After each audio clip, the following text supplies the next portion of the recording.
Hello everybody, it's Melissa Martini with 12 Months of Silhouette Projects and Melissa Martini Designs. I am back with another one of our beginner tutorials today.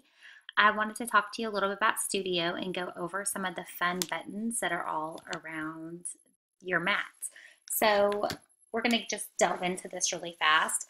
What we're going to do is look first at this button up here. This is for a new drawing. So if you are working on, just say, we're in here typing something for a friend and someone calls and says, hey, I have an idea. I really want you to make this for me. You don't want to lose the idea and you want to open up a new drawing. Press this. Now you're on a new screen. You can draw whatever you want to draw here for your friend and then save it over here and still go back to what you were working on before down here on the tabs menu. Now, if you want to open up a new file that you've saved from somewhere, say you've downloaded one of the freebies or you've bought something from one of the sites, if you click open here, it takes you to your folders and then you can download a file or open your file. I'm sorry about that. This is if you've been working on this file and you want to save it, this is your save button. So save it wherever you want to save it, rename it, and hit OK. Alternatively, you can go to File, Save, and save it as well here. Okay. If you are, say you've done a design and you want to print it out, you don't want to cut it out of vinyl, but you want to print it, this is your printer. And if you want to send it to the Silhouette because you want to use vinyl, this sends to the Silhouettes. Okay, let's go back over to this one and let's go into our text menu, which is right here. This is going to bring up the text style box and we're going to change this font. I need to select the words first in order to do that. Sorry about that. We're going to change this font. We are going to unclick outside of the text box and we're going to click back on the words again and spread it out. Okay, do you see how I typed this here and when I changed the font, this word went down a line? A lot of people wonder why it does that. So what happens is our box for text is only this big so it won't fit. If you grab onto this bar and pull over, it'll bring your word back up a line. So we're going to do that. We're going to, this is our zoom button up here. You can zoom in, you can zoom out, or this is our zoom select. So you can drag it over a specific spot to zoom into that spot. So I want to show you right here. We've typed our letters and they all touch each other. So since they overlap, whenever you send this to your vinyl machine, what will happen is this spot will cut, the Y will cut into the O, so you'll have little gaps in all your vinyl. So we want to get rid of all these spots. So what we're going to do is zoom back out.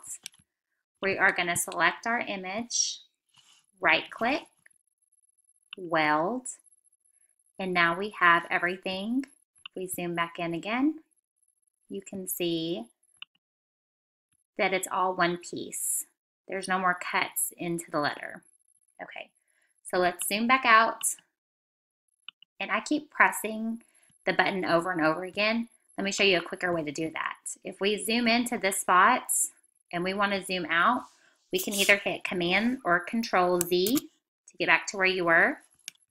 Or, let's get back here again. You can go up here to the undo button and get back out again as well. Okay, so we have typed our phrase, we've changed the font, we've welded the letters. Now all of these pieces are separate. So if I were to think, you know, this is finished and I go to move, I want this down here and I go to move it and say, oh my goodness, I took this away. How am I going to line it back up? Hit Command Z, or you can hit the undo button up here. We want to select all of this as one and we're going to hit Command G. And that's going to group it. You can also right click and find the group button as well. So let's zoom out. We're gonna make this a little bit bigger. Go up here. This is our paint bucket. It will fill letters for us. So if we click that,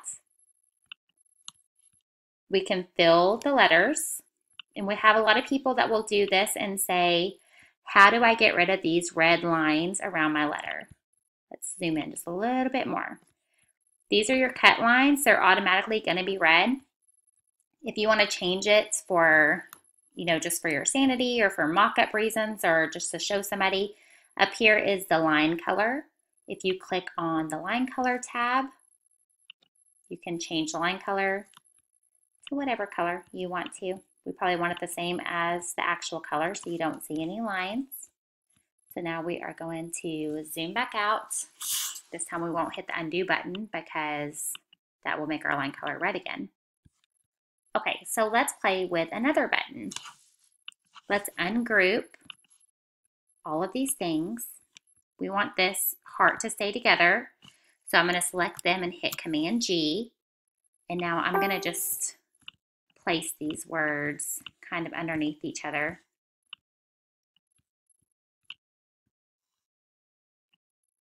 I lost my I, the dot for my I, so let's hit Command Z. Select everything. Command G to group. What do we have here? For your friend. Okay, if we select all the words and go up here, this is our align button. So click align. We can align all these words in the center. We can align them to the right or to the left. If we want to make sure that they're spaced evenly, just hit space vertically and it will move them around. So in other words, if I were to just kind of do this and I said align everything to the left, space it vertically, it makes the same amount of space in between each item. If this is too far apart for me, I may want to move them a little bit closer to each other and then let it automatically space it again for me to where it looks good. Okay, so if this is the way that we want our design to look, we can just hit group again. Okay, this is your box, your selection box. So if this is small and you want to spread it out a little bit, that's how you can spread it. I don't recommend this because it really distorts your fonts. If you want to make it bigger or smaller, all you have to do is grab these corners and pull it taller, however you want to do. Now around the box it has your dimensions. So if you are making, say, a ornament and you've measured your ornament and it's 5 inches by 5 inches and you want to make sure your design will fit on the ornament. Well, you see this is 3.7 inches tall, 2.3 inches wide. So if you just pull this up, since the height is a larger number than the width, you want to watch that and make sure it stays under 5 inches so it'll fit on your ornaments. And that's how you would size it to get it ready. Okay, let's see another button that's up here. This one is your design page settings. So if I am not using a 12 by 24 inch mat, I'm just using a 12 by 12, I can change this and it will change your mat size. I have my cutting mat selected as 12 by 24, which is why it still shows down here. So if you click this, change it to 12 by 12, then it's all in there. We can show the cut border. So if my design was sitting here for some reason, what it would do is cut right in the middle of these letters and none of this would be there. So you have to make sure your design is always on your mat and it's inside of the cut border. Let's see what else we have over here. This is for print and cut. We'll talk about that another time. We can see our grid. This is underneath the grid section and you can do show grid. Now, this is helpful if you have a bunch of different designs. Let's just say we're going to do this 5 times. Let me go back to a different thing really fast, and then we'll come back to this. We've clicked our design. If you come up here, this is our replicate window, and I want to have 3 copies. So what I'm going to do is I'm going to say I want a row of 3, and it will automatically make 3 copies. If we highlight all 3 copies and go back up here to our align window, we can space them horizontally. We move them out a little bit from each other, then space horizontally.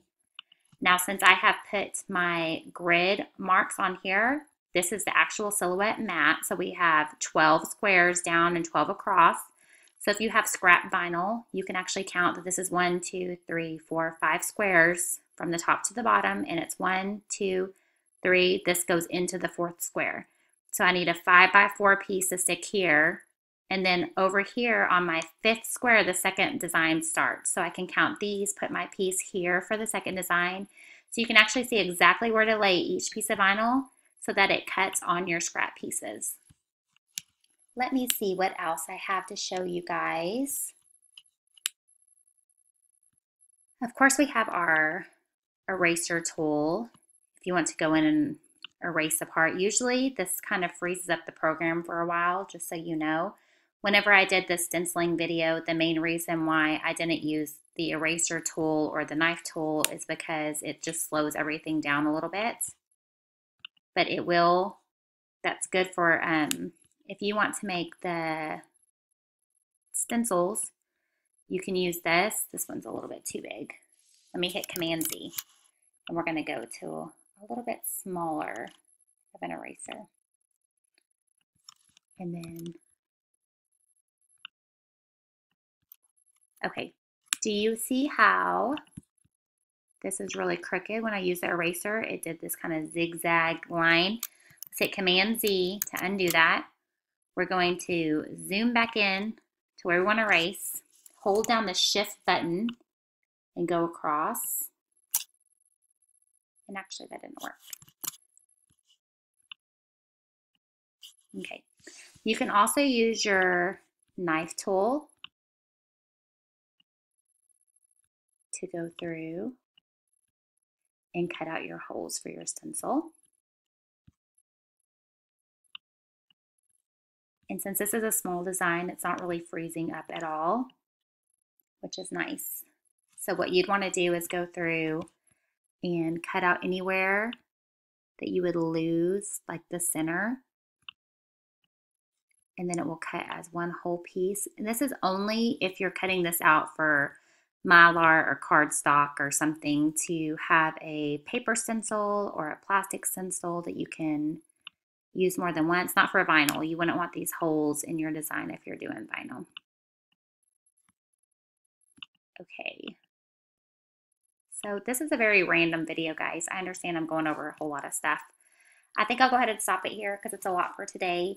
If you have any questions, I know my eraser gig that I was doing didn't work, but it does on one of my other programs. So I think I get them a little bit confused sometimes. But if you have any questions about anything I talked about, or you need any help with anything, feel free to ask, and I will be back with more videos soon.